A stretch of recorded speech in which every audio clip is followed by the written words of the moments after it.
Bonjour à tous. Des embellissements sur la route des Grands Crus entre Dijon et Centenay pour renforcer l'offre touristique. 58 totems en céramique vont être installés à l'entrée de chaque commune.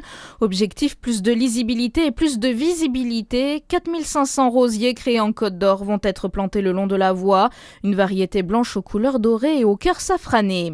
Les agriculteurs du Jura ne veulent plus ramasser les déchets des automobilistes dans leurs champs. Vos déchets tuent, n'en jetez plus, c'est le slogan de la Fédération départementale des groupes d'études et de développement agricole du Jura. Elle vient de lancer sa campagne de sensibilisation des automobilistes au danger que leur pollution peut faire courir aux bovins. Selon l'ANSES, en 2019, entre 7 et 20% des bovins auraient dans leur organisme des corps étrangers laissés par les usagers des routes et des chemins.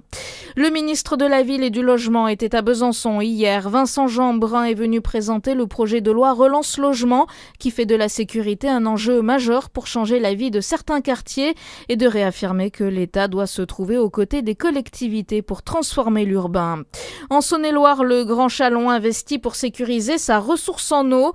La communauté d'agglomération du Grand Chalon a lancé un programme de modernisation à hauteur de 500 000 € qui vient tout juste de s'achever. Jusqu'ici, l'usine présentait plusieurs fragilités au niveau du captage de l'eau et de la séparation des sources superficielles et souterraines.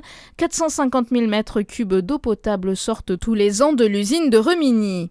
Dans votre actualité aussi, une perquisition menée à l'Élysée. Elle s'est déroulée jeudi dans le cadre d'une enquête s'intéressant aux cérémonies d'entrée au Panthéon attribuées à une même entreprise.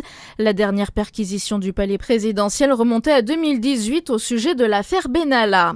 Et puis explosion de joie pour les Sang et Or hier soir au Stade de France. Le RC Lens remporte pour la première fois de son histoire la Coupe de France grâce à sa victoire 3-1 en finale face à Nice.